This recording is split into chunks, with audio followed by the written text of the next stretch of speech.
사도행전 10장 1절부터 16절까지의 말씀을 저와 여러분이 한 절씩 교독합니다. 가이사라에 고넬료라 하는 사람이 있으니 이달리아 부데라 하는 군대의 백부장이라. 그가 경건하여 온 집안과 더불어 하나님을 경외하며 백성을 많이 구제하고 하나님께 항상 기도하더니 하루는 제9시쯤 되어 환상 중에 밝히 봄에 하나님의 사자가 들어와 이르되 고넬료야 하니 고넬료가 주목하여 보고 두려워 이르되 주여 무슨 일이니까? 천사가 이르되 네 기도와 구제가 하나님 앞에 상달되어 기억하신 바가 되었으니 네가 지금 사람들을 요빠에 보내어 베드로라 하는 시몬을 정하라. 그는 무두쟁이 시몬의 집에 유숙하니 그 집은 해변에 있다 하더라. 마침 말하던 천사가 떠나매 고넬료가 집안 하인 둘과 부하 가운데 경건한 사람 하나를 불러 이 일을 다 이루고 요빠로 보내니라. 이튿날 그들이 길을 가다가 그 성에 가까이 갔을 그때에 베드로가 기도하려고 지붕에 올라가니 그 시각은 제6시더라. 그가 시장하여 먹고자 하매 사람들이 준비할 때에 황홀한 중에 하늘이 열리며 한 그릇이 내려오는 것을 보니 큰 보자기 같고 네 귀를 메어 땅에 들이웠더라. 그 안에는 땅에 있는 각종 네발 가진 짐승과 기는 것과 공중에 나는 것들이 있더라.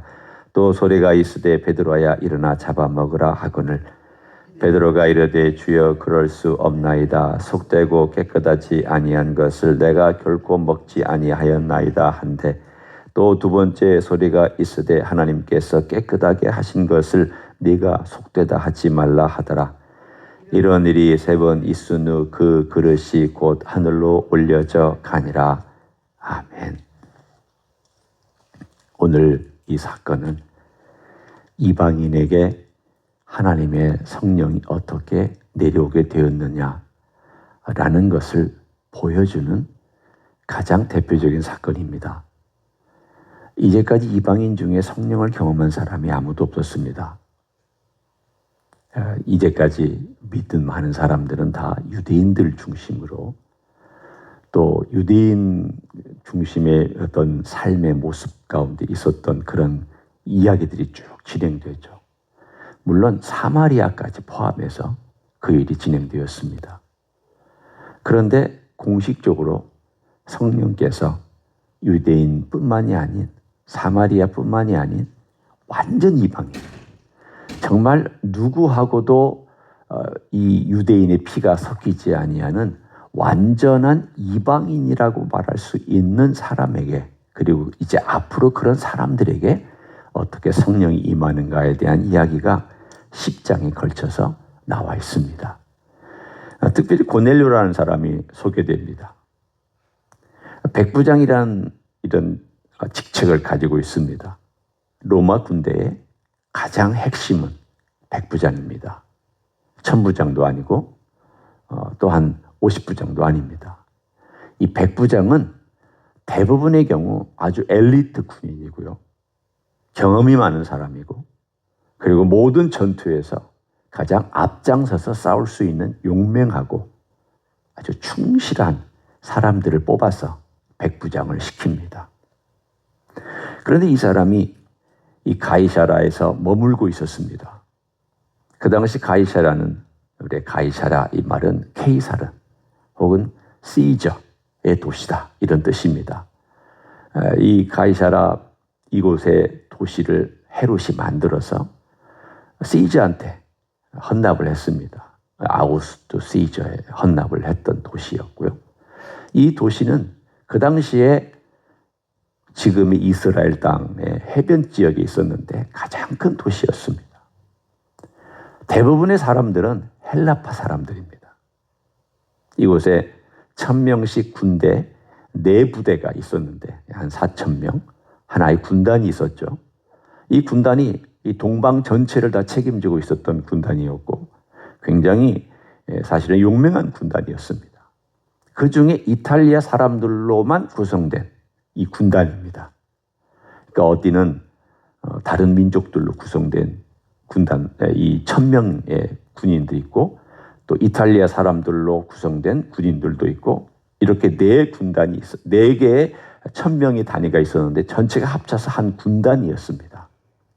이 중에 한 사람 고넬료는 유대교로 개종한 사람입니다. 어떻게 해서 로마 사람이 유대교로 개종했는지 전혀 알지 못합니다. 그런 일이 드물게 있었으니까. 있을 수 있는 일이니까. 근데 이 사람이 개종한 다음 그냥 개종해서 내가 율신을 따르겠다. 나는 로마의 그 다신교 싫다. 신이 이렇게 여러 명이 있어가지고 이 신도 만족시켜야 되고 저 신도 만족시켜야 되고 이건 뭔가 아닌 것 같고 로마의 삶의 스타일은 너무 타락되어 있고 너무 뭔가 문제가 많다. 아마도 문제의식을 가졌던 걸로 생각할 수 있습니다. 그런데 유대에 와봤더니 유대 사람들이 경건합니다. 유이신을 섬깁니다. 그리고 그 사람들이 섬기는 삶의 모습을 보니까 타락한 삶을 따라가지 않으려고 애쓰는 모습을 보면서 매력을 느껴서 그렇게 개종을 했습니다. 그런데 오늘 그가 어떤 사람이 되었느냐? 여기에 보니까 하나님을 경건하게 섬기는 사람이 되었다. 우리는 여기를 보면은 이 사람이 항상 구제하고 하나님께 기도했다. 그러면 하나님이 이런 사람에게만 나타나시는 것이냐? 그것은 아닙니다. 오늘 대표적으로 이 사람이 유대교로 개종해서 아직 예수 그리스도를 모르는 상황 가운데 있을 때 하나님의 천사가 그가 기도하는 가운데 나타나서 이제 드디어 그 일을 소개하려고 합니다. 천사가 나타났습니다. 고넬료를 불러서 베드로를 찾으라고 했습니다. 그러니까 사실은 어떻게 생각하면 천사가 바로 복음을 전해주면 되잖아요. 예수님이 나타나셔서 나 믿어라 그렇게 할 수도 있잖아요. 이 바울의 경우처럼. 그러나 그렇게 하는 것은 일반적인 것도 아니고 주님께서 하시는 방식은 그렇게 하시지 않았습니다. 99.99999%는 사람을 사용하셨습니다. 오늘 여기에서도 하나님께서 누구를 사용하셔서 복음을 전하게 하시느냐 하면 베드로라고 하는 사람을 통해서 복음을 전하게 하셨습니다. 지금도 마찬가지입니다. 누가 복음을 전하냐? 하나님이 지금 나타나시면 문제 쉬워지잖아요. 예수님이 나타나시면 문제 쉬워지잖아요. 근데 왜 그렇게 안 하시느냐? 여러 가지 목적이 있죠. 첫째는 이미 사도행전에서 말하지만 성령이 너에게 임하시면 너희가 권능을 받고 예루살렘과 온 유대와 사마리아와 땅끝까지 이르러 내 증인이 되리라 하시니라. 결국은 주님께서는 증인들을 통하여서 일하시고 그들이 일할 기회를 주시고 그들이 복받을 기회를 허락해 주십니다. 지금도 마찬가지죠. 하나님이 우리를 구원시킨 것은 하나님의 은혜의 사랑입니다. 그러나 우리로 끝나지 않냐 우리에게 기회를 주시는 것은 우리도 그 복을 같이 누리도록 다른 사람들에게 누리도록 기회를 주기 위해서 그렇습니다. 우리는 하나님의 그릇들이잖아요. 그릇을 쓰임받아야 그릇이지. 천장에만 버젓이 있으면 그릇이라고 말할 수 있습니까? 그냥 자랑거리지. 그릇을 쓰임받아야죠. 손님이 올 때 대접하는 그릇을 쓰든 매일매일 막그릇처럼 쓰든 그릇은 쓰임받아야 그게 쓰임받는 거 아닙니까? 우리가 다 그릇인데 하나님께서 은혜를 주시는 것은 우리 그 그릇 안에 하나님의 은혜를 담고 생명을 담는 사람으로서 쓰임받도록 우리를 불러주신 것이죠. 하나님께서 천사를 보내서 베드로를 청하라. 그래도 이제 베드로가 그 일에 불림을 받아서 환상을 봅니다. 오늘 우리가 읽었던 두 번째 지금 고넬료 쪽의 이야기와 베드로 쪽의 이야기가 같이 맞물려 있습니다. 한 사람은 천사를 만났고 한 사람은 환상을 봅니다. 하늘에서부터 큰 보자기가 내 귀퉁이가 이렇게 들려 있으면서 쭉 내려오는 환상을 보았는데 그 보자기 안에 온갖 짐승이 다 있습니다. 돼지도 있었겠죠. 유대인이 먹지 않은 돼지도 있었겠고, 기는 것도 있는 것을 보니까 뱀도 있었을 것이고, 온갖 종류의 유대인들이 혐오스러운 짐승까지 다 거기 포함되어 있었습니다. 주님께서 환상 가운데 그 잡아먹으라. 베드로가 거절합니다. 근데 주님께서 내가 깨끗하다 그랬는데 너 왜 거절하냐? 우리는 베드로를 보면 참 솔직하기도 하지만 용감하기도 하고 무식하기도 합니다. 어떤 면으로 보면. 자기 속에 있는 생각을 감추는 사람이 아니에요. 사람마다 다르잖아요. 누가 무슨 얘기를 하면 가만히 듣고 아무 감정 표시도 얼굴에 안 하고 있다가 나중에 표시하는 사람도 있고, 어떤 사람은 즉각 반응해서 그 얼굴 표정이 다 쓰여 있는 사람이 있습니다. 우리나라도 충청도 사람들은 잘 얼굴 표정 안 나타내죠. 경상도 사람들은 바로 나타내죠. 베드로는 아마도 경상도 출신일 가능성이 높습니다. 한국으로 따지면. 이 사람은 자기 감정과 말을 그대로 표현합니다. 주님, 먹을 수 없습니다. 물론 구약의 사건 속에 혹은 구약의 환경 속에서는 돼지 같은 것 못 먹게 되어 있습니다. 비늘이 없는 물고기, 뱀장어 같은 거 못 먹게 되어 있습니다. 그렇지만 주님이 말씀하시잖아요. 주님이 말씀하시면 어떻게 해야 할까요? No 하기 전에 주님 왜 그렇습니까? 이렇게 물어봐야 될 거 아니에요. 베드로는 아닙니다. 여러분, 베드로가 예수님이 지상에 계셨을 때에도 비슷하게 말하지 않았어요? 네가 나 부인한다 그러더니 절대 그럴 수 안 할 거라고. 베드로의 그 성격이 자기 속에 있는 생각을 그대로 표현하는 성격입니다. 그런데 지금 주님께서 이 일을 하시는 그 목적과 생각을 좀 왜 이렇게 하시는지, 왜 이런 완성을 보여주시는지, 왜 이걸 잡아먹으라고 하시는지 한 번 더 생각해 볼 필요가 있잖아요. 그런데 자기의 굳어진 틀 안에 다 갇혀 있었기 때문에 구약이라는 틀, 그리고 구약이라고 하는 이 생각에 갇혀 있었기 때문에 빠져나오지 못하고 아무리 주님께서 직접 말씀하셔도 아니라고 하고 있는 이 모습을 보면서 이거 빠져나오기가 이렇게 어렵다. 주님께서는 이제 전 세계를 향하여 전 세계를 무대로 일하시려고 하는데 그 틀에 갇혀있는 유대인들은 빠져나오기가 그렇게 어렵다. 지금도 유대인들은 못 빠져나오고 있잖아요. 지금도 유대인들은 그 틀 안에서 여전히 헤매고 있잖아요. 그렇지만 주님께서 베드로에게 대표적으로 이것을 보여주신 것은 그 틀 밖으로 나와라. 내가 이제 그 틀을 깨뜨린다. 거기 갇혀있지 마라. 나는 새 일을 행하는 하나님이다. 내가 새 일을 행할 때에는 내가 맞다고 하면 따라와라. 네 고집 피우고 성경에 그렇지 않은 것 같은데 한쪽만 알고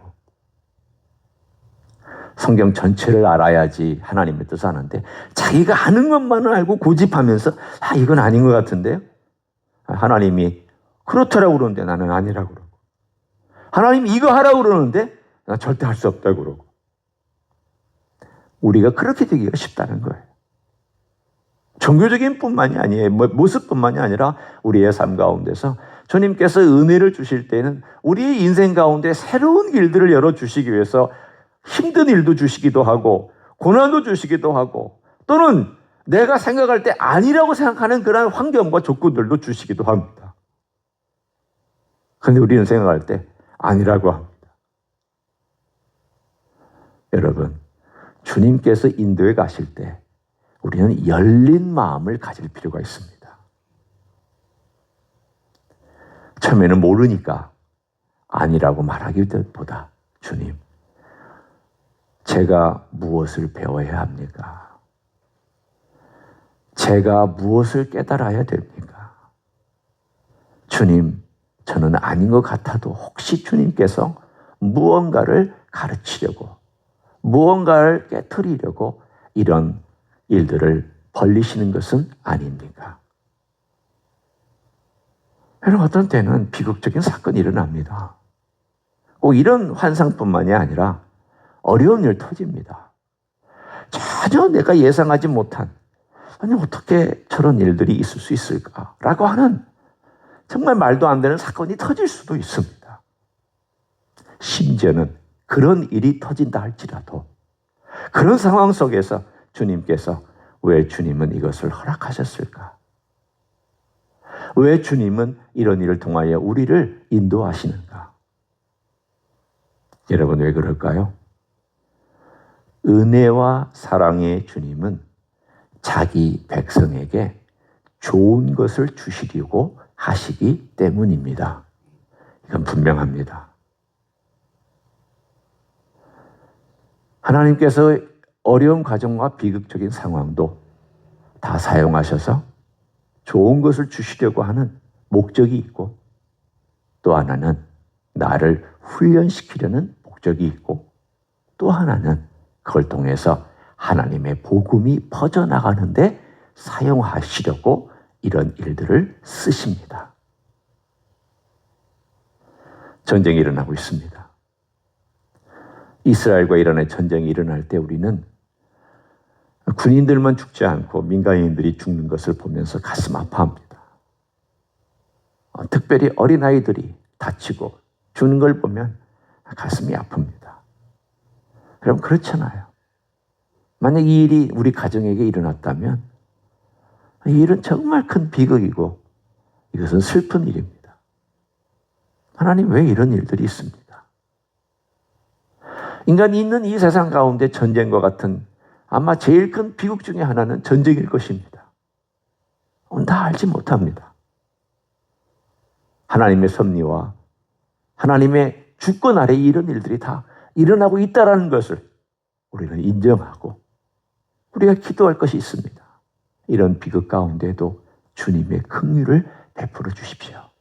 그리고 이 일을 통하여 주님께서 어떤 일을 행하실 것입니까? 어떻게 합니까? 이스라엘 나라에 하나님의 부흥을 주실지. 제가 선교 소식을 듣고 있는 가운데 가장 놀라운 것은 지난 30-40년 동안 가장 극단적인 이슬람 체제 안에 있었던 이란에서 복음의 부흥 운동이 불릴 듯 일어나고 있다라고 하는 보고를, 선교 보고를 받았고 들었습니다. 예상 밖이죠. 아니, 어떻게 그런 일이 일어날 수 있을까? 마치 중국이 공산주의라고 하는 철권 아래에서 48년에 공산화가 된 다음 92년, 93년에 열렸을 때에 그리스도인은 다 깡그리 사라진 줄 알았더니 오히려 부흥해서 3천만, 적게는 3천만, 많게는 5천만이라고 하는 그 시대를 말합니다. 지금부터 한 30년 전의 이야기예요. 처음 열렸을 때 3천만에서 5천만이라고 하는 그리스도인들이 중국 전체에 있었다라고 보고가 되었습니다. 놀랍지 않아요? 선교사들이 떠날 때 100만도 되지 않았던, 48년도에 떠날 때 100만도 채 되지 않았던 그리스도인의 숫자가 선교사들이 다 떠나고 목사 다 잡혀 들어가고 다 죽고 감옥에서 죽거나 풀려나도 거의 아무 활동도 못할 정도로 그렇게 힘들게 풀려난, 그래서 그리스도인들은 더 이상 없다라고 생각했던 그 땅에 3천만, 5천만의 그리스도인들이 활발하게 활동하고 있었다는 것은 하나님의 기적입니다. 우리는 하나님의 일을 예측할 수 없습니다. 하나님이 어떤 방식으로 일할지 전혀 예측이 못합니다. 제 머리로, 여러분의 머리로, 인간의 머리로 예측 못합니다. 그러나 하나님께서 이 모든 비극도 다 사용하시고 어려운 일도 다 사용하셔서 인간이 예측하지 못하는 길을 열으시고 인간이 상상할 수 없는 방식으로 구원의 역사를 이루어 가실 줄로 믿습니다. 이 어려운 가운데 하나님께서 긍휼을 베풀어 달라고 하는 기도는 우리가 계속 드리기를 원합니다. 하나님은 자신의 뜻을 이루시는 하나님이신 줄 믿습니다. 그래 하나님을 신뢰하며 걸어가는 여러분 되시길 예수님의 이름으로 간절히 축원합니다. 기도하겠습니다. 하나님, 베드로는 전혀 상상하지 못한 환상을 보았습니다. 심지어는 주님이 말씀하셔도 거부하고 있었습니다. 나는 그렇게 할 수 없다라고 반항하고 있었습니다. 그렇지만 주님은 새 일을 행하시고 주님은 유대인들이 상상하지 못한 놀라운 일을 계획하고 계셨습니다. 종교적인 틀을 뛰어넘었습니다. 인간의 가지고 있는 관습을 뛰어넘었습니다. 인간의 예측을 뛰어넘어서 역사하셨습니다. 지금도 우리 주님은 그렇게 일하시는 분임을 믿습니다. 때로는 비극도, 때로는 어려움도, 때로는 환난도 주님은 사용하셔서 주님께서 이루시고자 하는 목적을 이루어 가실 줄 믿습니다. 이런 주님의 섭리와 뜻을 우리가 기억합니다. 그리고 찬양합니다.